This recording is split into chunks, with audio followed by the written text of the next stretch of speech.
Watu wawili wafariki, fujo zikizuka baada ya ziara ya Rais William Ruto katika eneo la Dagoretti South hapa Nairobi. Johana was a very gifted member of parliament, never speaking out of turn, never offending the standing orders of the house.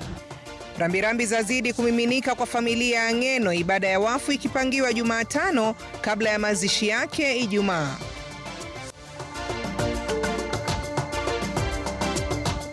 Serikali yatoa hakikisho kwamba taifa lina mafuta ya kutosha. Mazungumzo kuzuia uhaba kufuatia vita dhidi ya Irani yakiendelea.